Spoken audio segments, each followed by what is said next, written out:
विद्यार्थियों, मैं Vimlesh Gupta Manak Nagar railway inter college RDC Lucknow की ओर से आप सभी का इंटरमीडिएट भौतिक विज्ञान की इस महत्वपूर्ण क्लास में स्वागत करता हूँ। विद्यार्थियों, अध्याय 3 वैद्युत धारा के रूप में आज मैं आपके सामने भाग 5 को लेकर प्रस्तुत हुआ हूँ और इस महत्वपूर्ण भाग 5 में मैं आपको व्हीटस्टोन ब्रिज या व्हीटस्टोन सेतु के विषय में कुछ जानकारियाँ साझा करने वाला हूँ। तो विद्यार्थियों, लेट अस बिगिन। शुरुआत करते हैं आज के इस वीडियो की। और जैसा कि आप अपने स्क्रीन पर देख पाते हैं कि एक ब्रिज, जिसको हम लोग व्हीटस्टोन ब्रिज कर सकते हैं, शो किया गया है।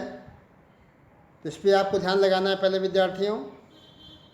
और ये ब्रिज बहुत ही महत्वपूर्ण, न केवल आपके इंटरमीडिएट पाठ्यक्रम के लिए बल्कि आगे तमाम प्रतियोगी परीक्षाओं के लिए भी बहुत ही महत्वपूर्ण है। थोड़ा सा हिंट मैं यहाँ कर दूँ विद्यार्थियों कि ब्रिज का मतलब होता है पुल, ओके। और मैं भी आपको आगे बताऊंगा, बस आपको ये समझ लेना है कि 4 प्रतिरोध PQRS फॉर्म में श्रेणी क्रम में जोड़ के चतुर्भुज ABCD बनाए गए हैं और 2 विकर्ण AC और BD के क्रॉस में आपको क्रमशः बैटरी कुंजी और गैलोमीटर कुंजी जोड़नी है। दोनों कुंजियों को ऑन करने पर भी यदि गैलोमीटर में कोई विक्षेप नहीं होता है तो हम लोग कहते हैं कि ये ब्रिज बैलेंस है। और बैलेंस होने के बाद आप किसी भी अज्ञात प्रतिरोध का मान इस ब्रिज के माध्यम से आसानी से ज्ञात कर सकते हैं। तो विद्यार्थियों, अभी डिटेल्स में इसकी अभी आपको आगे बताऊंगा। तो ये इसका बेसिक हो गया है। तो ये बहुत ही महत्वपूर्ण टॉपिक आपके कोर्स में है, तो आज इस टॉपिक को आपको है, ठीक है। और एक बार फिर से हम लोग अपने कंटेंट को चेक कर लेते हैं विद्यार्थियों। वैद्युत धारा चैप्टर नंबर 3 अध्याय की रूपरेखा। और जैसा कि आप अपने स्क्रीन पर देख सकते हैं विद्यार्थियों कि प्रस्तावना के साथ में कुछ महत्वपूर्ण टॉपिक शो किए गए हैं। तो उन महत्वपूर्ण टॉपिक्स को हम लोग एक बार पुनः आज चेक कर लेते हैं विद्यार्थियों, जिसमें वैद्युत धारा, धारा घनत्व, वैद्युत चालन, धातुओं में वैद्युत चालन, मुक्त इलेक्ट्रॉनों की यादृच्छिक गति, अपवाह वेग मतलब अनुगमन वेग, माध्य मुक्त पथ, शांतिकाल, ओके। उसके बाद अनुगमन वेग और वैद्युत धारा में संबंध, ओम का नियम, आवेश वाहकों की गतिशीलता, वैद्युत प्रतिरोध, वैद्युत चालकता, विशिष्ट प्रतिरोध, विशिष्ट चालकता और विशिष्ट प्रतिरोध पे ताप का प्रभाव, ओके। उसके अलावा ताप का प्रभाव प्रतिरोध के ऊपर, ओके। ओमी और अनोमी परिपथ विद VI करेक्टर ग्राफ के लिए, वैद्युत ऊर्जा जूल का नियम, वैद्युत शक्ति किलोवाट घंटा, कार्बन प्रतिरोध, कलर कोडिंग और प्रतिरोधों का संयोजन, ओके। और इसके लिए भाग 4 में आपने देखा वैद्युत सेल का वैद्युत वाहक बल, सेल का टर्मिनल विभवांतर, सेल का आंतरिक प्रतिरोध, सेल के वैद्युत वाहक बल, टर्मिनल विभवांतर और आंतरिक प्रतिरोध में संबंध, सेलों का संयोजन, किरचॉफ के दोनों बेसिक नियम। इतने टॉपिक आपने भाग 4 इकाई 4 में देखा था, ओके। और आज का ये जो वीडियो है इसमें आप केवल 2 टॉपिक मैं आपको बताने वाला हूँ। और वो 2 टॉपिक कुछ इस प्रकार से हैं। पहला देखिए, आपका ये ब्रिज हो जाएगा, व्हीटस्टोन ब्रिज, व्हीटस्टोन सेतु। और नंबर 2 है मीटर ब्रिज या मीटर सेतु, ठीक है। और इसके बाद जो छठा वीडियो बनेगा वो इन तीनों टॉपिक को कवर करेगा, मतलब आपका पोटेंशियोमीटर। तो विद्यार्थियों, हम लोग चालू करते हैं आज का बहुत ही महत्वपूर्ण टॉपिक। और ये आपका ब्रिज है, व्हीटस्टोन ब्रिज। और ये टॉपिक ना केवल थ्योरी के हिसाब से महत्वपूर्ण है बल्कि प्रैक्टिकल के लिए भी बहुत महत्वपूर्ण है। और जैसा कि आप देख सकते हैं कि ब्रिज एक वैज्ञानिक का नाम शो किया गया है, चार्ल्स्टोन। उन्होंने 4 प्रतिरोधों को लिया है, 4 रेजिस्टेंस, जोड़ने के बाद उनको जो है किसी भी अज्ञात का मान ज्ञात कर सकते हैं। ओके, तो ये थोड़ा हिंट है। डायग्राम में थोड़ा चेक करें विद्यार्थियों, और डायग्राम में आप देख सकते हैं कि 4 प्रतिरोध शो किए गए हैं। तो हम लोग इसको चेक करते हैं।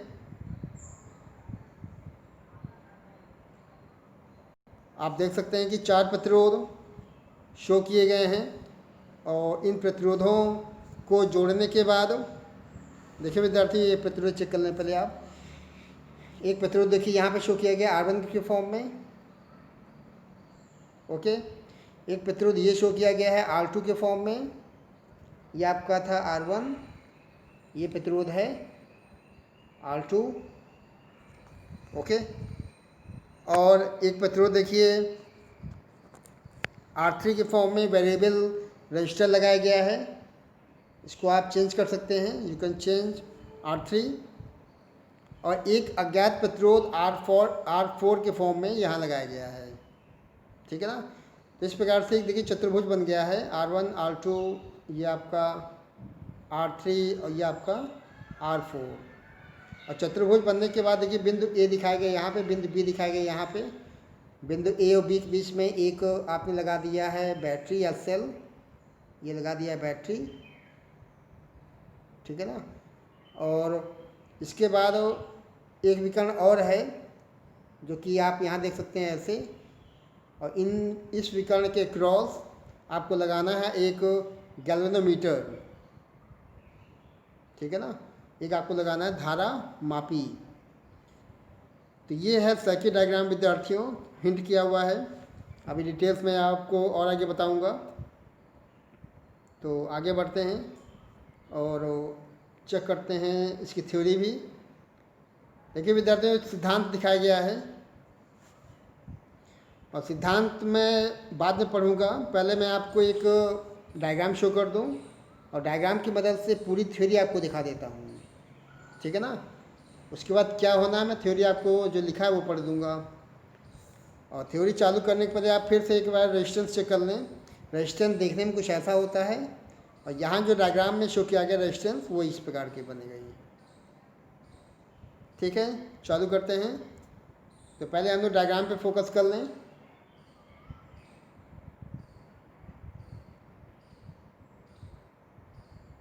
ओके, देखिए विद्यार्थियों, एक वैज्ञानिक सर विलस्टोन,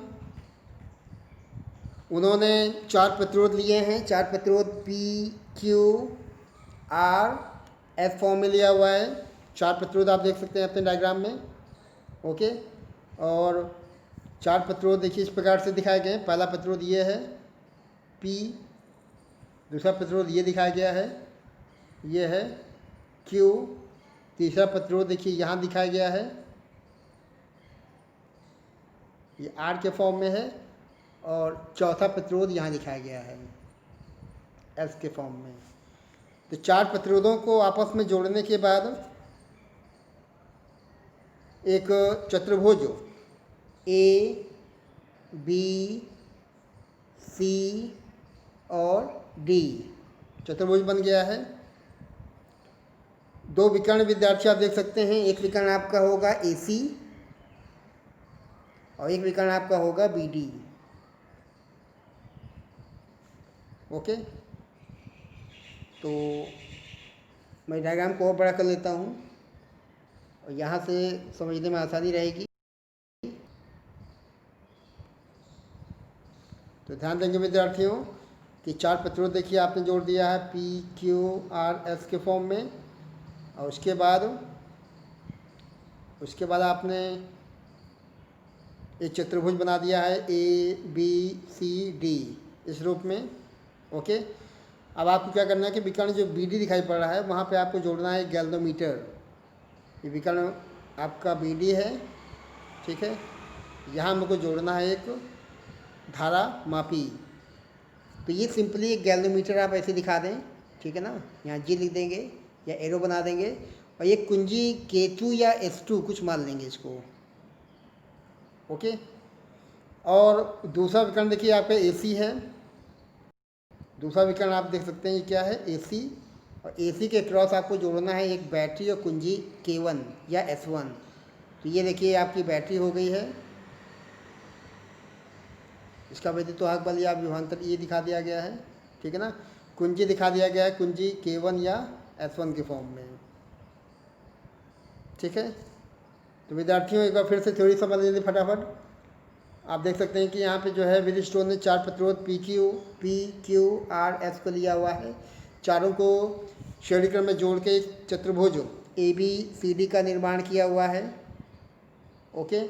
2 विकर्ण शो किए गए हैं, एक विकर्ण आपका AC है, ओके, और दूसरा विकर्ण आपका BD है।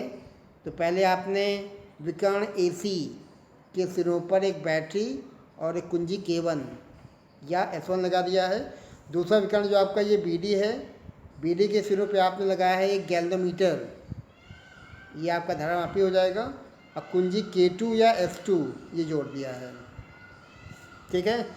विद्यार्थी इतना करने के बाद चूँकि आपने यहाँ पे जोड़ा है 4 प्रतिरोध PQRS के फॉर्म में, ओके, और चारों प्रतिरोधों में कुछ ऐसा तालमेल बैठाना है कि चारों प्रतिरोधों को आप सेट करें और कुंजी K1 K2 को ऑन करने के भी यदि गैल्वेनोमीटर में कोई विक्षेप ना हो, ओके। एक बार फिर से कुंजी S1 और कुंजी S2 या K1 दिखा दीजिए, थ्योरी मैंने K1 लिखा हुआ है, K1 इसको लिखा है K2। तो कुंजी K1 K2 या कुंजी S1 S2 को दबाने पर भी यदि गैल्वेनोमीटर में कोई विक्षेप ना हो, ठीक है ना, तो हम लोग कहते हैं कि यह ब्रिज बैलेंस है, ओके। कुंजी K1 K2 को दबाने पर भी यदि गैल्वेनोमीटर की सुई में कोई विक्षेप नहीं होता है तो हम लोग कह सकते हैं कि यह ब्रिज बैलेंस है। और बैलेंस की अवस्था में किन्हीं भी 2 संलग्न भुजाओं के प्रतिरोधों का अनुपात शेष 2 संलग्न भुजाओं के प्रतिरोधों के अनुपात के बराबर होगा। विद्यार्थियों ध्यान दें कि एक देखिए ब्रिज तो ये बना हुआ है और संलग्न भुजाएं आपकी देखिए ये हैं, ये और ये भुजाएं हैं, और इधर आप ध्यान देंगे तो इधर संलग्न भुजाएं ये हो जाएंगी, ठीक है ना। यहाँ PQ है और यहाँ पे RS है। तो क्या नियम है कि किन्हीं भी 2 संलग्न भुजाओं के प्रतिरोधों का अनुपात, मतलब P और Q की बात कर रहा है, प्रतिरोधों का अनुपात मतलब P/Q इक्वल टू शेष 2 संलग्न भुजाओं के प्रतिरोधों के अनुपात के बराबर होगा। P/Q इक्वल टू R/S, ठीक है। ये आप अगर शो करते हैं तो ये बहुत ही महत्वपूर्ण एक निष्कर्ष निकलता है जो कि संतुलन की अवस्था में ही प्राप्त होता है, ओके। तो यही हमें प्राप्त करना है विद्यार्थियों। थ्योरी मेरे ख्याल से सबको समझ में आ गया है। और एक बार मैं डायग्राम को फिर से हिंट कर दूं, आप देख सकते हैं कि एक बैटरी यहाँ लगाई गई है E के फॉर्म में, कुंजी K1 इसको कहें या S1 कह दें, ठीक है ना। जैसे आप कुंजी K1 को या S1 को ऑन करते हैं और यहाँ से करंट निकलती है I, ओके। और ये धारा जब बिंदु A पे आती है तो ये 2 भागों में ब्रेक हो जाती है। प्रतिरोध R में धारा I1 जाएगा और प्रतिरोध Q में P में धारा I1 चला जाएगा और प्रतिरोध R में करंट I2 प्रवेश करेगा। आगे आने के बाद चूँकि गैल्वेनोमीटर की सुई में विक्षेप नहीं होता है, गैल्वेनोमीटर में कोई विक्षेप ना होने का मतलब है कि इस विकर्ण में कोई करंट पास नहीं होनी है। आप ध्यान देंगे कि विकर्ण AC BD में किसी प्रकार की करंट पास नहीं होगी।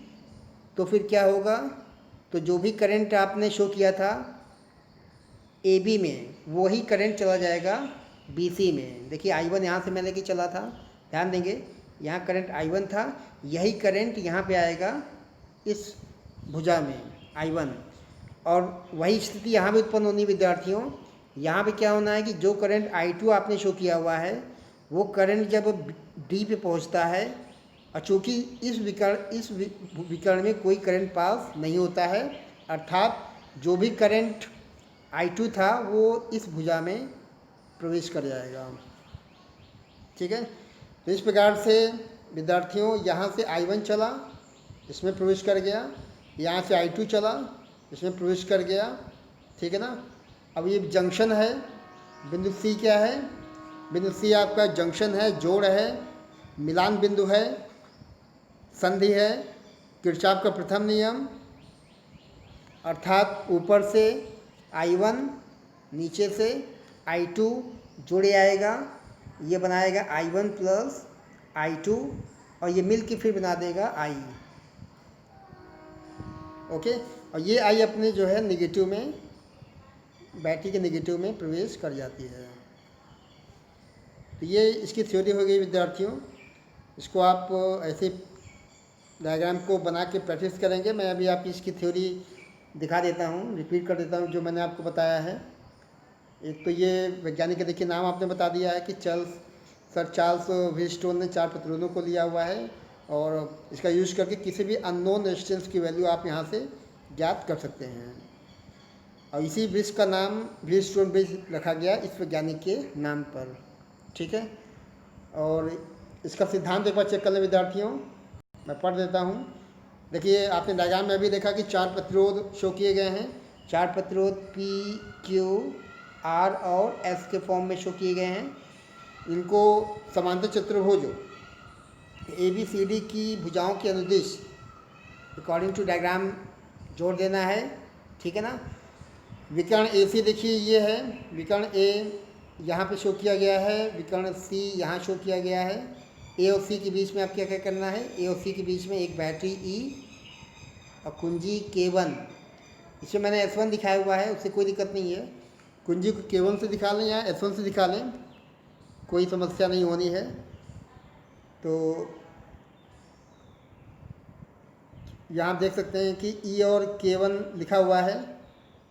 ओके, AC के क्रॉस आपको क्या करना है कि बैटरी E और कुंजी K1 या S1, इतना हो गया।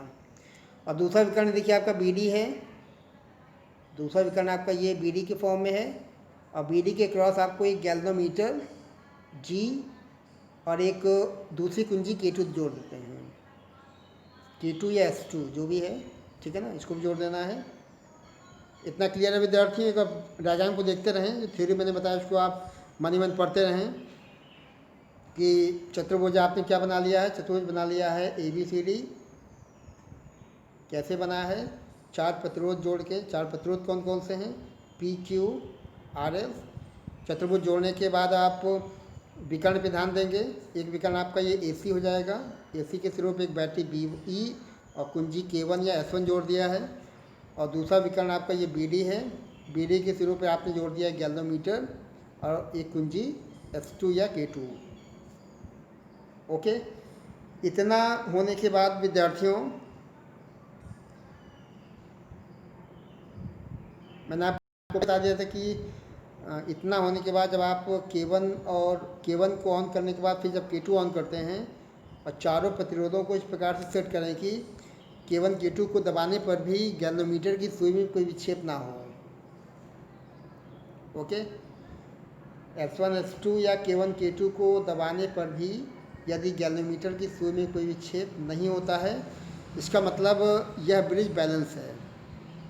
इसका मतलब ये जो सेतु है ये संतुलन की अवस्था में है और संतुलन की अवस्था में किन्हीं भी 2 संलग्न भुजाओं के प्रतिरोधों का अनुपात शेष 2 संलग्न भुजाओं के प्रतिरोधों के अनुपात के बराबर हो जाता है। ये इसकी थ्योरी, यही सब चीज़ें नीचे लिखी गई हैं। तो सबसे पहले कुंजी K1 को ऑन किया गया है, परिपथ में धारा प्रवाहित करते हैं। BD में लगी कुंजी K2 या S2 को भी ऑन करते हैं ताकि गैल्वेनोमीटर में कोई विक्षेप प्राप्त ना हो। अगर शून्य विक्षेप प्राप्त होता है इसका मतलब बैलेंस है। और बैलेंस की अवस्था में किन्हीं भी 2 संलग्न भुजाओं के प्रतिरोधों का अनुपात शेष 2 संलग्न भुजाओं के प्रतिरोधों के अनुपात के बराबर हो जाता है और यही शून्य विक्षेप की अवस्था होती है, अर्थात P/Q = R/S। Okay, and this is the condition of equilibrium position of any bridge. और इसमें जो भी करंट फ्लो होती है BD में मतलब विकर्ण में कोई करंट पास नहीं होती है, ठीक है ना। तो इसको हम लोग इस प्रकार के परिपथ को वेस्टोन सेतु परिपथ कर सकते हैं। विद्यार्थियों, ये तो आपने डायग्राम देख लिया है, एक रैखिक डायग्राम देख लिया है, लीनियर डायग्राम। और यदि आपको इंस्ट्रूमेंटल डायग्राम चेक करना है कि उपकरण के माध्यम से कैसे शो करना है इसको, तो इसकी भी मैंने तैयारी की है। और ये आप देख सकते हैं कि एक इंस्ट्रूमेंट डायग्राम शो किया गया है, और इसमें आपको मैं चेक कर रहा हूँ कौन चीज़ें क्या हैं, क्योंकि ये महत्वपूर्ण चीज़ है आपको यहाँ पर समझना, क्योंकि इसका प्रयोग न केवल आपको यहाँ पे एज थ्योरी करनी है, बल्कि प्रैक्टिकल में भी इसका यूज होना है। ओके, तो विद्यार्थियों आप देख सकते हैं कि यहाँ पे एक प्रतिरोध ये शो किया गया है रियोस्टैट के फॉर्म में, जिसके मान को आप घटा बढ़ा सकते हैं, ठीक है ना। एक प्रतिरोध देखिए PQ यहाँ दिखाया गया है, R ये दिखाया गया है, S यहाँ दिखाया गया है। जितने भी आप ये बॉक्स देख पा रहे हैं तीनों, इसको हम लोग कहते हैं प्रतिरोध बॉक्स, रेजिस्टेंस बॉक्स। और रेजिस्टेंस बॉक्स की मदद से आप किसी भी इंस्ट्रूमेंट में मनचाहित जो भी प्रतिरोध है उसको आप सेट कर सकते हैं। और ये विद्यार्थी इसको कुंजी कहते हैं, प्लग कुंजी। एक बैटरी देखिए शो किया गया है, ठीक है ना। और बिल्कुल सेंटर ये आपका है galvanometer. This is the galvanometer या धारा मापी। ओके, तो इतनी चीज़ें शो की गई हैं, और इसको भी आपको दिमाग में रखना है। अब अगले सेगमेंट पे आते हैं विद्यार्थियों इसी में, और हमें चेक करना है कि यदि संतुलन की अवस्था है तो उसमें इक्वेशन जो आपने प्राप्त किया था P/Q = R/S, अभी आपने ऊपर देखा P/Q/R/S। अब हमें इसका निगमन करना है। Okay, we have to derive of balancing condition of Wheatstone bridge. Okay, तो डायग्राम एक फिर से मैंने नीचे बना दिया है, और कुछ देखिए लैंग्वेज यहाँ शो किया गया है, और मैं इसको इस डायग्राम में नीचे बताता हूँ। ओके, तो यहाँ पे हमें P/Q/R/S शो करना है, उसके लिए चेक करना है विद्यार्थियों। तो ध्यान दें, पहले मैं ये नीचे डायग्राम में आपको शो कर दूँ। ये एक बैटरी E कुंजी K1 दिखाई गई है। सबसे पहले बैटरी E को K1 के द्वारा ऑन करते हैं, एक करंट I पास कराते हैं। ओके, अब इसके नीचे ब्रिज देखिए यहाँ शो किया गया है, तो हम लोग का ध्यान अब यहाँ पे रहेगा। इसको बहुत ध्यान से आपको समझना है विद्यार्थियों। अभी एक पॉइंट ऊपर छूट रहा है, B। चलिए देखिए B भी दिखने लगा। अब तो स्टार्ट करते हैं। आपने K1 की मदद से या S1 की मदद से बैटरी को ऑन किया, एक करंट I पास कराया। कितना करंट पास कराया? I। ये I जब बिंदु A पे आएगा, ये देखिए इतना पूरा ये एक चतुर्भुज बनाया गया है, चारों प्रतिरोध PQRS को शो किया गया है। बाकी जोड़ने का तरीका वही जो आपको पीछे बताया गया था। विकर्ण BD में आपने जोड़ दिया है गैल्वेनोमीटर कुंजी K2, और विकर्ण AC के बीच में आपने जोड़ दिया है एक बैटरी और कुंजी K1। ओके, तो कुंजी K1 को ऑन करते हैं, करंट I हम लोग यहाँ पास कराते हैं, और ये I जब बिंदु A पे आता है तो अकॉर्डिंग टू रेजिस्टेंस ये ब्रेक हो जाएगा। P में करंट गया है I1, और Q में करंट गया है I2। R में करंट गया है I2। ओके, और चूँकि ये ब्रिज बैलेंस है, बैलेंस होने का मतलब है कि जो करंट आपने पास कराई है वो यहाँ से इसमें नहीं गया है, इसमें कोई करंट पास नहीं होना है, ये आपको ध्यान रखना है। ठीक, तो जो करंट I1 आपने यहाँ दिखाया था वही करंट I1 Q में चला आएगा। ओके, वही हाल नीचे भी होना विद्यार्थियों, क्योंकि BD में कोई करंट पास नहीं होनी है, कैलोमीटर उसका गवाह है, उसका सबूत है। तो जो करंट आर में गई है कितनी, I2, यही करंट I2 चली जाएगी एस में। Okay, clear. अब ऊपर से देखिए विद्यार्थियों, I1 चल रहा है, नीचे से I2 चल रहा है, ये जंक्शन हो जाएगा। बिंदु C पर दोनों करंट जुड़े आएंगे, I1 प्लस I2 मतलब I बन जाएगा, और ये अपने नेगेटिव में, बैटरी के नेगेटिव में पहुंच जाएगा। तो इतना क्लियर है। एक बार फिर मैं आपको थ्योरी के दर्शन करा दूं। देखिए थ्योरी में यही सब लिखा हुआ है, इसको आप पढ़ते रहेंगे बाद में, ठीक है। और ये है थ्योरी, फिर नीचे भी थ्योरी शो की गई है। तो पहले मैं आपको प्रूफ करके दिखा दूं, फिर थ्योरी पे आता हूँ। तो विद्यार्थियों, एक लूप आपको लेना है, A B D A, ये पहला लूप हो जाएगा। ओके, और एक लूप आपको और लेना है, B C D B, ये लूप नंबर 2 हो जाएगा। दो लूप हो जाएंगे, इसको मेश कर सकते हैं, बंद पाश। और दोनों बंद पाश में हमें किरचॉफ का द्वितीय नियम अप्लाई करना है। किरचॉफ का द्वितीय नियम अर्थात वोल्टेज का नियम। और आप जानते हैं कि किसी भी विद्युत परिपथ के प्रत्येक बंद पाश के विभिन्न खंडों में बहने वाली विद्युत धाराओं और उनके संगत प्रतिरोधों के गुणनफल का बीजगणितीय योगफल उसी बंद पाश में कार्य करने वाले सभी सेलों के विद्युत वाहक बलों के बीजगणितीय योगफल के बराबर होता है। ओके, तो एक बंद पाश देखिए यहाँ पे शो किया गया है, पहला बंद पाश, और दूसरा बंद पाश यहाँ मैंने आपको दिखा दिया है। इन दोनों में आपको किरचॉफ का द्वितीय नियम लगा देना है, जिसको हम लोग किरचॉफ का वोल्टेज का नियम या किरचॉफ का विभव का नियम भी कर सकते हैं। ऊर्जा का नियम, ऊर्जा का संरक्षण शो करता है ये। तो ध्यान दें विद्यार्थियों, जैसा कि आप देख सकते हैं कि लूप या बंद पाश इस फॉर्म में शो किया गया है। अब यहाँ पे आपको दिखाना है किरचॉफ का द्वितीय नियम। मैं डायग्राम को थोड़ा उधर कर लूँ।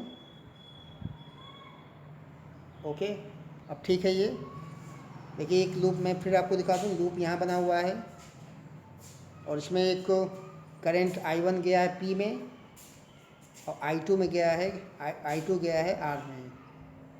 ओके, और चूंकि इस सेगमेंट में कोई करंट पास नहीं हो रही है। अब इस पहले बंद में हम लोग लगाते हैं किरचॉफ का द्वितीय नियम, क्या था, sigma IR equal to sigma E, ठीक है ना।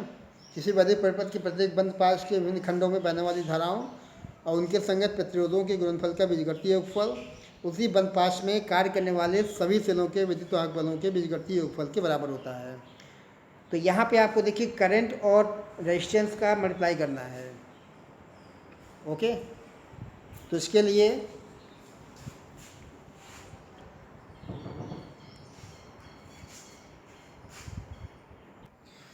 तो विद्यार्थियों, पहले बंद पाश में हम लोग अप्लाई करने वाले हैं किरचॉफ का द्वितीय नियम, किरचॉफ का वोल्टेज का नियम।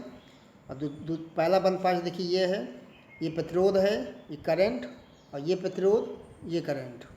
ओके, तो नियम क्या था, sigma IR equal to sigma E, ये आपका रूल हो जाएगा। उसमें हम लोग को अप्लाई करना है पहले बंद पाश में। तो I1 गया P में, I1 P, और माइनस क्यों लगाया गया है, क्योंकि दोनों करंट की डायरेक्शन अलग अलग हैं। I1 देखिए ऊपर जा रहा है और I2 नीचे जा रहा है। ओके, तो I1P minus I2 R equal to 0। अब शून्य क्यों किया गया विद्यार्थी, ये भी आपको ध्यान रखना है। शून्य करने का मतलब है कि चूंकि इस बंद पाश में कोई सेल नहीं लगा है, कोई बैटरी का इस्तेमाल नहीं किया गया है, अर्थात तो सिग्मा E की वैल्यू यहाँ पे 0 हो जाएगी। ओके, तो विद्यार्थियों आपने देखा कि क्वेश्चन नंबर फर्स्ट यहाँ से ऐसे बन जाएगा, या इसको और सॉल्व कर लें। I1P को रोक लिया है और बराबर I2R को उधर लें। ये इक्वेशन नंबर 1 हो जाएगी, ठीक है ना। ये पहला इक्वेशन बन जाएगा। ऐसे ही आपको दूसरा बंद पाश, इसको मैं रब कर लेता हूँ विद्यार्थियों। दूसरा बंद पाश देखिए ये है, दूसरा बंद पाश यहाँ शो किया गया है। यहाँ भी हम लोग को किरचॉफ का द्वितीय नियम मतलब KVL अप्लाई करना है। और according to KVL again sigma IR equal to sigma E, इसका यूज करना है। तो फिर से वही नियम लगेगा विद्यार्थियों। आप देख सकते हैं कि जो है I1 ऊपर से नीचे और I2 नीचे से ऊपर, दोनों की डायरेक्शंस अलग अलग हैं। तो I1Q माइनस I2S बराबर 0। ओके, I1Q को रोक लेना है और बराबर I2S को उधर ले गए हैं। इक्वेशन नंबर 2 तैयार हो गया। ओके, पहले क्या था I1P इक्वल टू, वो पहले आपने क्या बनाया था, पहले बनाया था I1, मैं इसको थोड़ा स्पेस बना लूँ। पहले आपका बना था I1P बराबर I2S, और अभी क्या बना है I1Q बराबर I2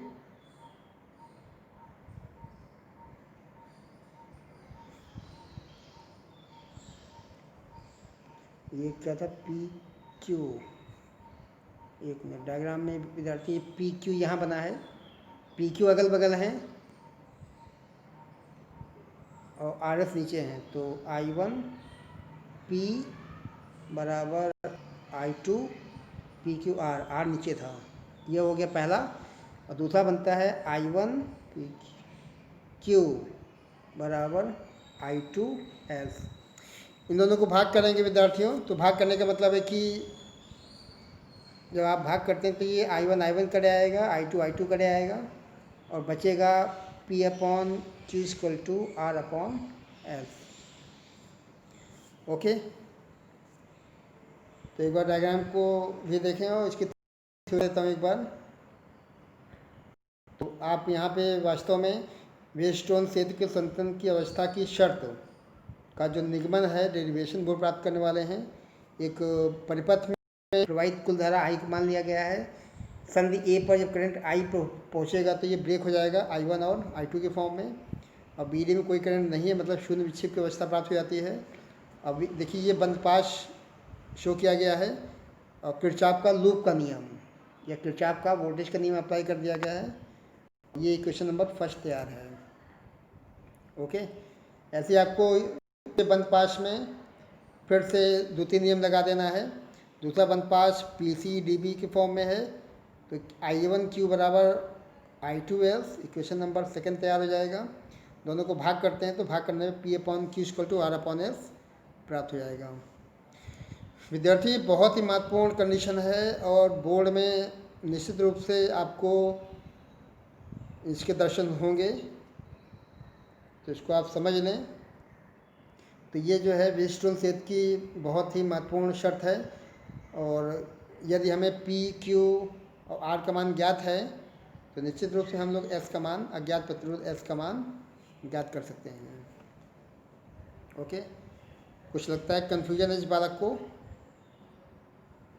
तो कन्फ्यूजन क्या क्या हो सकते हैं वो आपको चेक करना है विद्यार्थियों। देखिए यहाँ शो किया गया है कॉमन एरर्स के फॉर्म में। अभी आपने देखा कि यहाँ देखिए 2 कुंजियाँ दिखाई गई हैं, एक कुंजी K1 है, एक कुंजी K2 है। तो ये अपने आप में क्वेश्चन है कि पहले किसको ऑन करें, K1 को कि K2 को।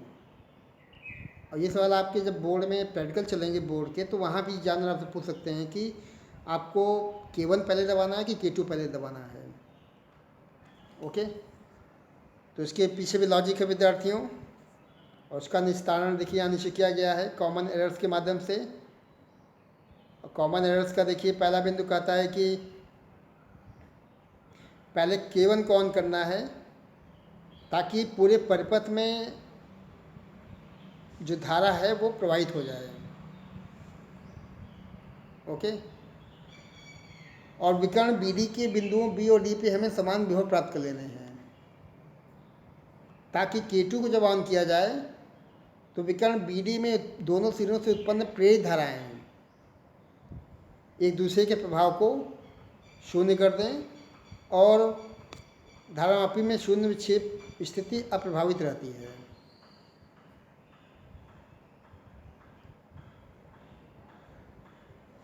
ओके, एक कन्फ्यूजन की देखिए स्थिति बन गई है। और यदि K2 को पहले ऑन कर दें, है ना, यदि K2 को पहले ऑन कर दें, K1 को बाद में ऑन करें, तो जो इंडक्शन करंट होगा, इंड्यूस करंट या प्रेरित धारा के प्रभाव से धारामापी में बहुत कम समय के लिए विक्षेप आ जाता है, और जिसकी वजह से संतुलन की अवस्था होने के बावजूद आपको जो ब्रिज होता है वो असंतुलित दिखाई पड़ सकता है। तो निष्कर्ष विद्यार्थी ये निकलता है कि जब कभी आप इस प्रैक्टिकल को लैब में आप करें इसको, तो सबसे पहले K1 को ऑन करें, मतलब जहाँ बैटरी लगी है, और K1 ऑन होने के बाद आप K2 को ऑन करें, ठीक है ना। तो उससे निश्चित रूप से जो शून्य विक्षेप की स्थिति होती है वो बिल्कुल सही मायने में आपको प्राप्त हो जाती है। कुछ इम्पोर्टेंट फैक्ट्स चेक कर लेते हैं विद्यार्थियों। आपने देखा कि जो आपका चतुर्भुज है उसमें 4 भुजाएं दिखाई गई हैं, 4 प्रतिरोध शो किए गए हैं P, Q, R, S के फॉर्म में।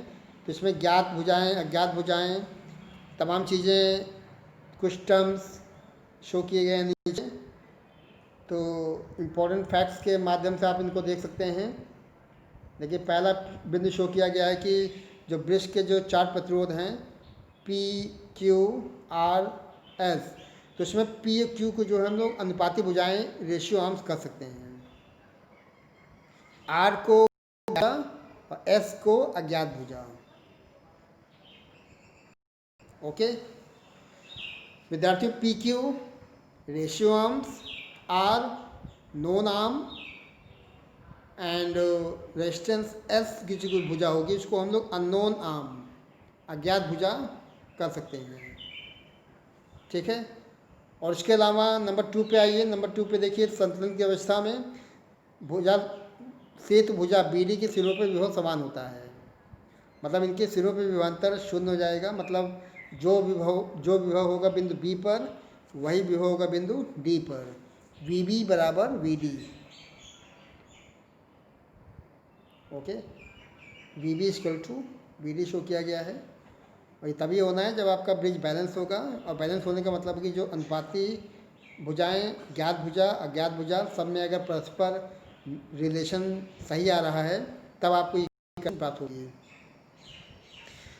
एक देखिए, अगला पॉइंट बताया गया कि संतुलन की अवस्था में गैल्वेनोमीटर और बैटरी की स्थितियों को अगर आपस में म्यूचुअली चेंज कर देते हैं तो संतुलन की अवस्था में कोई बदलाव नहीं होगा। ओके ना। और परिपथ की भुजाएं BD और AC परस्पर संयुग्मी भुजाएं कहलाती हैं। अभी मैं आपको ऊपर डायग्राम से ये स्पष्ट कर दूंगा। और आपका जो ब्रिज होगा सबसे ज़्यादा सेंसिटिव तभी होगा जब चारों प्रतिरोध एक ही ऑर्डर के होंगे, एक ही कोट के होंगे, ठीक है। अब मैं इन चीज़ों को आपको डायग्राम में ऊपर शो कर देता हूँ विद्यार्थियों कि यहाँ जो बताया गया उसका मतलब क्या है। तो आप फिर से चलें ऊपर और डायग्राम को ध्यान से चेक कर लें। आपने देखा कि जो है चतुर्भुज ABCD बनाया गया है, विकर्ण आपका एक AC बनाया गया है, दूसरा विकर्ण ये BD के फॉर्म में बनाया गया है, ठीक है ना। कौन क्या जोड़ा है आपने देख लिया है। P, Q ये ज्ञात भुजाएं कहलाती हैं, है ना। और R जो है ये भी नोन है, ये अननोन है। या P, Q को हम लोग अनुपाती भुजाएं, R को ज्ञात भुजा, S को अज्ञात भुजा। क्योंकि ये चीज़ जैसे अननोन है तो इस अननोन रेजिस्टेंस की वैल्यू आप निकाल सकते हैं। ओके। और विद्यार्थियों इसमें ये लिखा गया था कि यदि आप AC और BD के सिरों पे जो जोड़े गए निकाय हैं इनको चेंज कर दें मतलब यदि मैं एसी के सिरों पर अब एक गैल्वेनोमीटर और एक कुंजी लगा देता हूँ और बीडी के सिरों पर एक बैटरी और कुंजी लगाता हूँ, तो उससे कोई प्रभाव नहीं पड़ना है, सारी स्थितियाँ सामान्य रहेंगी। ओके, तो विद्यार्थियों इनके सभी पॉइंट्स को आपको एक एक चीज़ बारीकी से समझ लेना है, पढ़ लेना है, क्योंकि मुझे नहीं लगता कि कोई ऐसा कोई कंपटीशन होता है जिसमें मीटर ब्रिज या व्हीटस्टोन ब्रिज के विषय में क्वेश्चन ना आते हों। ओके, अब बोर्ड की तो बात ही है अलग है, क्योंकि बोर्ड में तो निश्चित रूप से आपको कोई न कोई टॉपिक, कोई न कोई क्वेश्चन आपको यहाँ से मिलने वाला है, तो इसको आपको ठीक से समझ लेना है विद्यार्थियों। और अब हम लोग चलते हैं अपने अगले लास्ट टॉपिक पे, मीटर ब्रिज पे आ जाते हैं। तो ये आपका टॉपिक चालू होता है इस समय, मीटर ब्रिज, मीटर सेतु। विद्यार्थियों आपको ये ध्यान देना है कि जो आपका ब्रिज आपने देखा, व्हीटस्टोन ब्रिज, उस ब्रिज पे आधारित कुल 2 इंस्ट्रूमेंट आपके कोर्स में हैं, ठीक है ना। उसमें एक है मीटर सेतु, जो कि आप सामने देख पाते हैं, और दूसरा जो उपकरण होता है वो होता है PO box, PO box, post office box, है ना, पोस्ट ऑफिस बॉक्स। कोर्स से हट गया है ये। पीओ बॉक्स पहले कोर्स में था, थ्योरी भी थी, इसका प्रैक्टिकल भी था, अब दोनों चीज़ें हट गई हैं। तो अभी केवल एक इंस्ट्रूमेंट आपको व्हीटस्टोन ब्रिज पे पढ़ना है, वो है मीटर सेतु। ओके, चालू करते हैं विद्यार्थियों। तो व्हीटस्टोन सेतु पे आधारित, व्हीटस्टोन सेतु के सिद्धांत पे आधारित ये एक ऐसा उपकरण है जिसका प्रयोग किसी अननोन रेजिस्टेंस का मान ज्ञात करने में किया जाता है। Simple. Okay, this is such instrument based on the principle of Wheatstone bridge. Definitely it can derive the value of unknown resistance of any connecting device, any connecting wire. Okay, तो ये मीटर ब्रिज हो गया विद्यार्थियों। आप देख सकते हैं कि मीटर ब्रिज यहाँ शो किया गया है। मैं थोड़ा सा यहाँ हिंट कर दूँ, फिर और जो बचेगा चीज़ें आगे बताता रहूँगा। देखिए ये जो पूरा पोर्शन बना हुआ है ये लकड़ी का होता है। This the made of would, लकड़ी का बना है ये। और इसमें देखिए कुछ पत्तियाँ एल के आकार की या स्ट्रेट में दिखाई गई हैं। एक पत्ती ये है, एक पत्ती ये है, एक पत्ती ये शो की गई है। ये कॉपर की पत्तियाँ होती हैं, ठीक है ना। कॉपर की पत्ती लेने का मतलब है क्योंकि इसका रेजिस्टेंस लगभग शून्य होता है, लगभग शून्य। और ये एक मीटर पैमाना होता है, ये एक मीटर स्केल होता है विद्यार्थियों। इसकी लेंथ 1 मीटर होती है। कितनी? 1 मीटर, 1 मीटर। ओके, अब आपने क्या देखा ऊपर? एक्चुअली यहाँ पे क्या हो रहा है कि देखिए, एक्चुअली एक विकर्ण ये बन जाएगा, इसको विकर्ण ना कहें विद्यार्थियों, विकर्ण मैं आपको बाद में बताऊँगा। देखिए विद्यार्थियों, एक रेजिस्टेंस आपका यहाँ लगा हुआ है,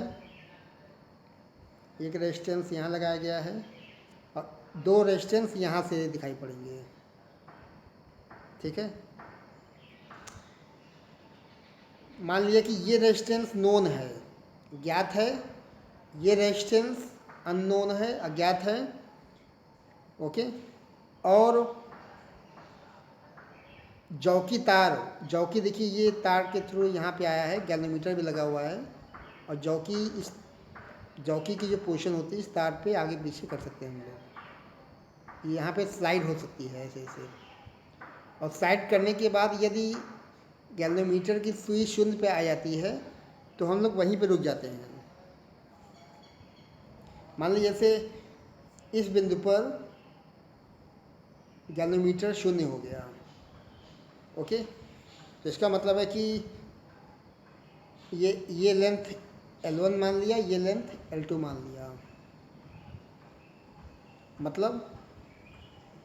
मतलब ये कि अगर मान ली यहाँ से यहाँ 30 सेंटीमीटर है, ओके, अगर जॉकी को यहाँ टच कराते हैं, जो कि इस पेंच से दूरी कितनी है 30 सेंटीमीटर, तो ये दूरी हो जाएगी 70 सेंटीमीटर। इसीलिए इनको P और Q लिखा जाता है। इनको अनुपाती भुजाएं कहते हैं, ठीक है ना। और ये R ज्ञात होता है और S अज्ञात होता है, तो निकल जाएगा P/Q = R/S, ठीक है ना। और बाकी आप देख सकते हैं कि एक बैटरी कुंजी लगा सकते हैं आप इसके क्रॉस में, ओके, और एक गैल्वेनोमीटर और जॉकी लगाया गया है इसके क्रॉस में। तो ये तो डायग्राम है विद्यार्थियों, और उपकरण का वर्णन देखिए किया गया है। और जो ये मैंने आपको मीटर ब्रिज दिखाया था, 1 मीटर लंबा तार, ये तार कोई मामूली तार या कोई सिंपल वायर नहीं होता है, ओके, बल्कि ये कोई प्रतिरोधक तार जो कि लगभग एक समान मोटाई का, अनुप्रस्थ परिच्छेद का, कांस्टेंटन या मैग्नीन, ओके, कांस्टेंटन या मैग्नीन मिश्र धातु का बना हुआ हो सकता है। तो विद्यार्थियों, उपकरण का वर्णन जल्दी देखने पहले, और आप देख सकते हैं कि अभी मैं इस डायग्राम को फिर से दिखाऊंगा, नीचे भी कुछ डायग्राम बनाए गए हैं, ठीक है ना। तो डायग्राम आपको बिल्कुल हो जाएगा। तो विद्यार्थियों, मीटर ब्रिज का मतलब 1 मीटर लंबा और एक समान अनुप्रस्थ परिच्छेद का कांस्टेंटन या मैग्नीन मिश्र धातु का बना हुआ तार AC होता है। यह तार एक लकड़ी के बोर्ड पर 1 मीटर पैमाने के सहारे कसा होता है। तार के सिरे A और C होते हैं, के आकार में मुड़ी हुई तांबे की पत्तियों से जुड़े होते हैं। तांबा मतलब कॉपर, ओके, कॉपर का इस्तेमाल करते हैं क्योंकि कॉपर का प्रतिरोध बहुत ही कम होता है। इन पत्तियों के सिरों पर कुछ संबंधक पेच लगे होते हैं और पत्तियों के बीच में दोनों ओर कुछ खाली स्थान छोड़कर तीसरी तांबे की पत्ती सीधी लगी होती है। अब इसको आप पढ़ लें, मैं डायग्राम को फिर से नीचे दिखा दूंगा। इस पत्ती पर 3 संबंधक पेच लगे होते हैं। इन पेचों में से बीच वाले पेच D को एक शंटयुक्त धारा पे G से जोड़कर एक जॉकी वायर से अटैच करते हैं। अब आपको डायग्राम यहाँ चेक कर लेना है और जो मैंने आपको ऊपर चीज़ें बताई हैं उसको आपको समझ लेना है।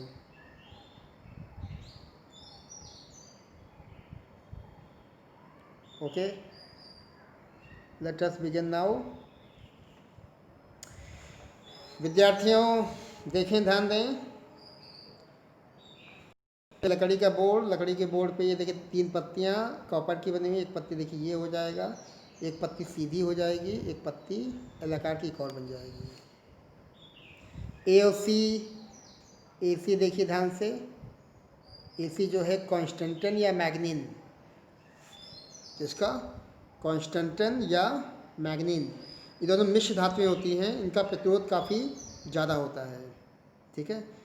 तो यहाँ पे AC जो है प्रतिरोधक तार हो जाएगा, कांस्टेंटन या मैग्नीन मिश्र धातु का 1 मीटर लंबा, 1 मीटर मतलब 100 सेंटीमीटर लंबा, एक समान मोटाई का एक तार,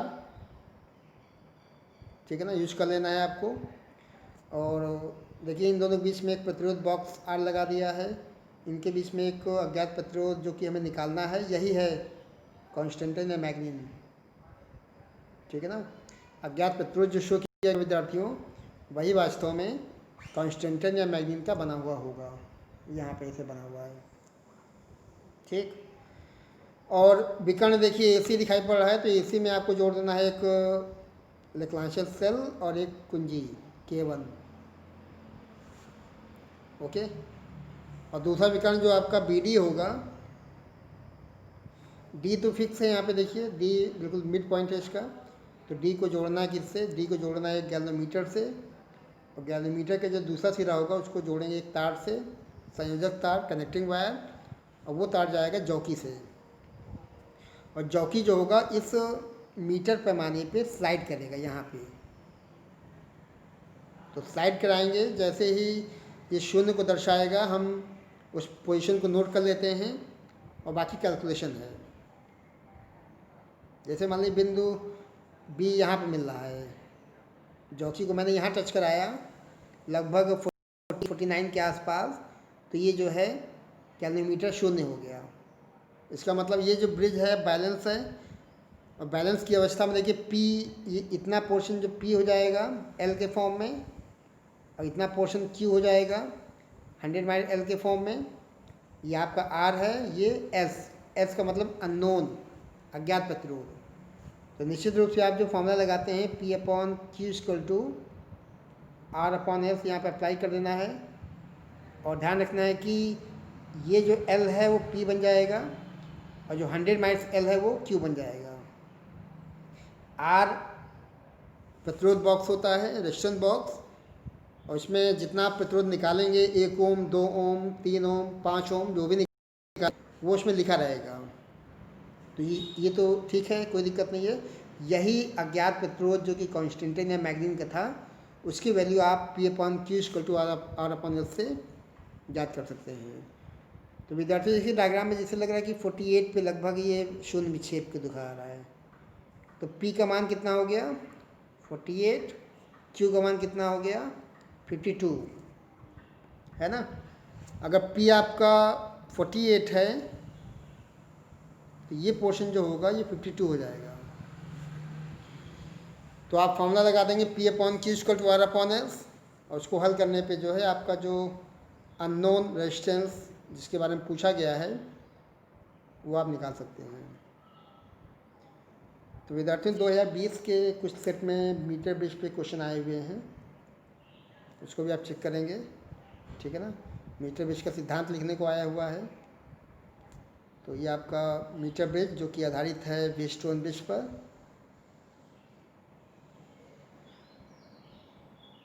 बाकी इसकी थ्योरी आप देखिएगा, जो मैंने बताया वही सब लिखा हुआ है।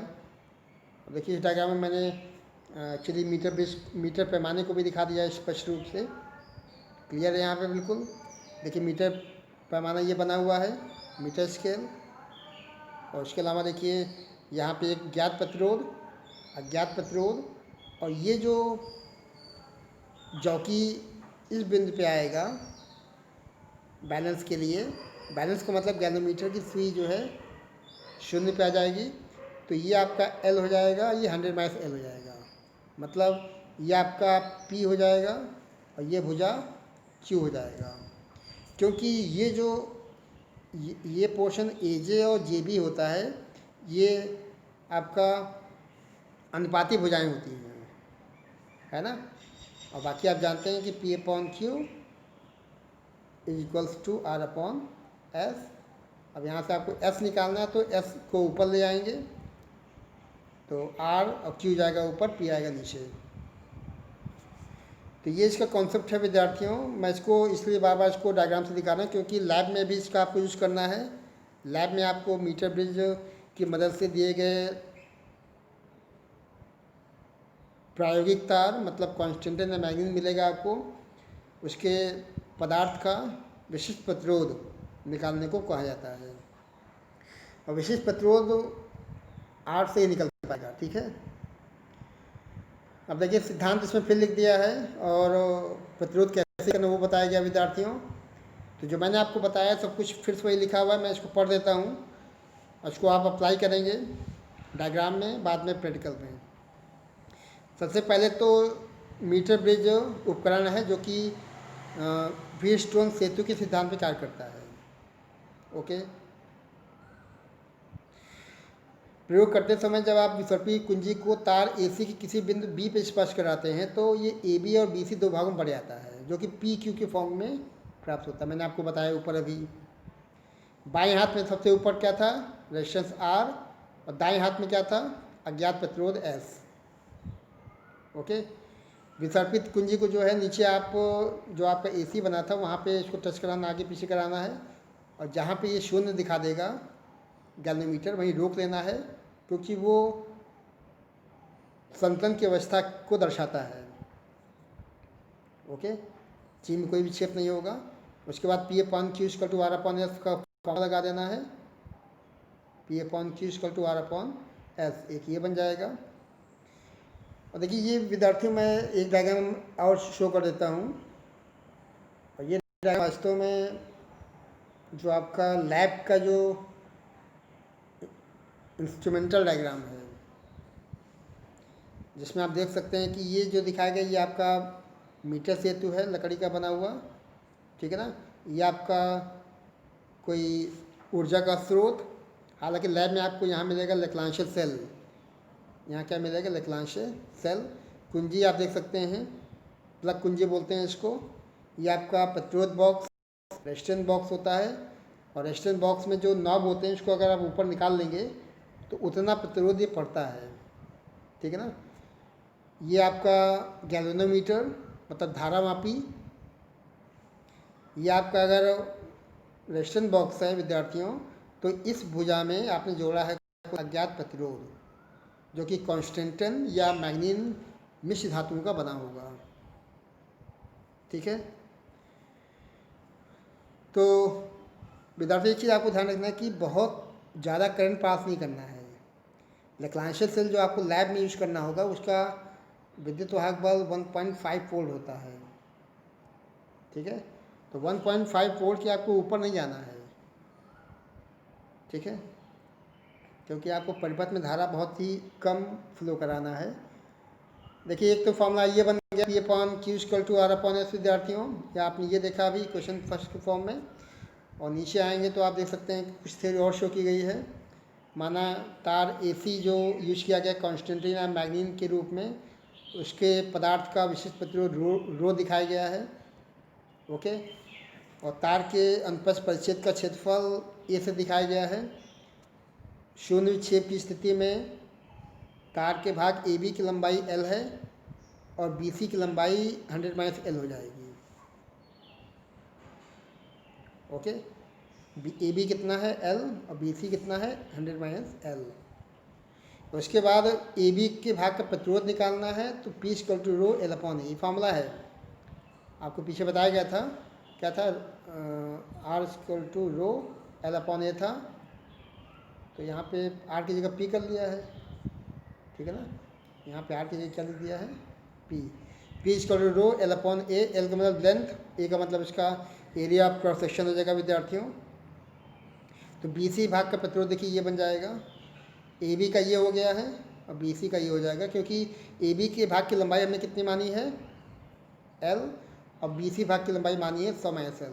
तो ए बी वाले में एल आएगा और बी सी वाले में 100 - एल आ जाएगा। ए दोनों में सेम चलेगा, रो दोनों में सेम चलेगा, क्योंकि रो का मतलब है विशिष्ट प्रतिरोध, पदार्थ का होता है, मौलिक गुण है, अभिलाषिक गुण है, जो कि निश्चित रूप से परिवर्तित नहीं होगा। अब देखिए विद्यार्थियों कुछ इक्वेशंस आपने प्राप्त कर लिए। पहला इक्वेशन देखिए ये बना है, देख लें, इक्वेशन नंबर 1 ये बन गया है। उसके नीचे आपने पी क्यू के मान को भी निकाल के दिखा दिया है ना। अभी फ़िलहाल मैं इस पी को क्यू से भाग कर लेता हूँ, ओके। पी क्यू को भाग कर लिया तो ये बन गया विद्यार्थियों, क्योंकि इसमें देखिए ए एकड़े आएगा, ए एकड़े आएगा, रो कड़े आएगा, और ये चीज़ बन जाएगी p upon q equal to l upon 100 - l.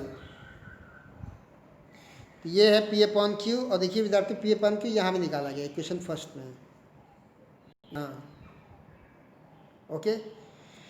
तो दोनों में पी अपॉन क्यू शो किया गया है। इक्वेशन फर्स्ट यहाँ बन गया है, इक्वेशन सेकेंड आपका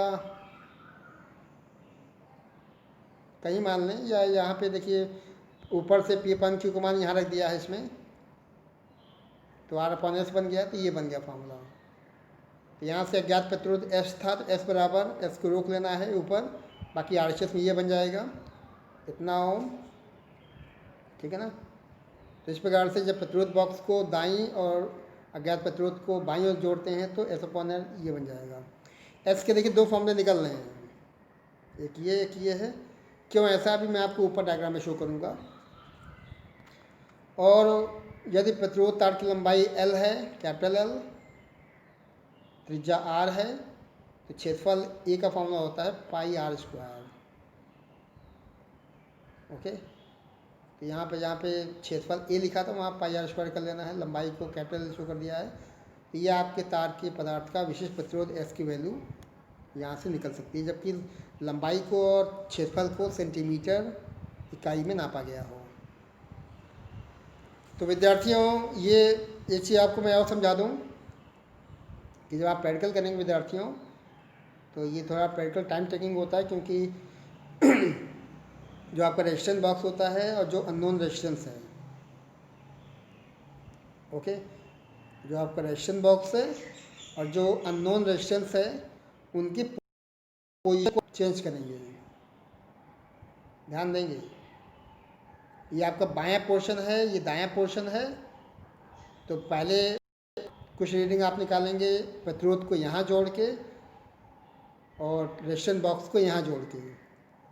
सेकेंड हाफ में आप उल्टा कर देंगे। सेकेंड हाफ में अब यहाँ पे आपको लगाना है रेजिस्टेंस बॉक्स और यहाँ लगाना होगा अननोन रेजिस्टेंस, अज्ञात प्रतिरोध। तो ये चीज़ आपको जब थ्योरी में याद रहेगा, ध्यान रहेगा, तो प्रैक्टिकल में गलती होने के चांस नहीं रहेंगे। तो विद्यार्थियों, ये आपने देख लिया है, ये आपने देखा किस प्रकार से जो है आप फाइनली तार के पदार्थ का विशिष्ट प्रतिरोध इस फार्मूले से ज्ञात कर सकते हैं, जो कि यहाँ शो किया गया है। तो ये थी मीटर ब्रिज की कंप्लीट थ्योरी विद्यार्थियों। और मैं लास्ट में मैं आपको एक प्रैक्टिकल और होता है कि मीटर ब्रिज के माध्यम से तारों के जोड़ने का जो क्रम होता है, श्रेणी समांतर संयोजन, उनका सत्यापन करना। तो श्रेणी क्रम का मैंने डायग्राम निकाला हुआ है। तो कि श्रेणी क्रम का अगर सत्यापन करना है तो इसमें आपको दोनों तार को ऐसे जोड़ना पड़ेगा, है ना। बाकी जो चीज़ जैसे थी, जो विकर्ण थे, जो भुजाएं थी, अनुपाती भुजाएं, ज्ञात भुजा, अज्ञात भुजा, वो सब वही चलेगा। ठीक है ना। आप देख सकते हैं कि यहाँ पे रेजिस्टेंस बॉक्स है, ये आपका जो विकर्ण था उसमें आपने जोड़ दिया एक गैल्वेनोमीटर, एक जॉकी, और दूसरा विकर्ण जो AC के फॉर्म में था उसमें जोड़ दिया एक बैटरी और एक कुंजी। ठीक है ना। तो बाकी डायग्राम में कोई चेंज नहीं करना है, बस आपको चूँकि सत्यापन करना है तो यहाँ पे दो प्रतिरोध R1 R2 के फॉर्म में अगर हैं, श्रेणी संयोजन दिखाना है, तो श्रेणी संयोजन में इस प्रकार से तारों को जोड़ करके आप श्रेणी सत्यापन कर सकते हैं। तो ये भी कोर्स में है, एक प्रैक्टिकल अगर आप चेक करेंगे तो उत्तर प्रदेश माध्यमिक शिक्षा परिषद के जो पाठ्यक्रम के प्रैक्टिकल के जो टॉपिक्स हैं उसमें ये प्रैक्टिकल भी शामिल किया गया है। तो विद्यार्थी, ये निश्चित रूप से बहुत ही रोचक, बहुत ही इंटरेस्टिंग टॉपिक था। और चूँकि ये टॉपिक केवल थ्योरी तक बेस नहीं है, बल्कि ये टॉपिक जो है आपका प्रैक्टिकल भी इसमें छुपा हुआ है। तो इस पूरे टॉपिक को आप देखें, समझें और डायग्राम को बनाएं, और डायग्राम को बनाने के बाद जो भी इक्वेशंस हैं ये सारे, इनको आप लिख के अपने आप चेक करके निकालें कि निकल पा रहा है कि नहीं निकल पा रहा है। ओके, तो विद्यार्थियों, आज के लिए इतना ही, और करता हूँ मैं आप सभी का बहुत बहुत धन्यवाद। Thanks for watching my video. और जहाँ भी आपको डाउट हो, संदेह हो, विद्यार्थियों, आप निश्चित रूप से कमेंट बॉक्स में जाएं, कमेंट करें, और जो भी आपके संदेह हों, डाउट हों, वो मुझसे पूछें। थैंक यू, जय हिंद।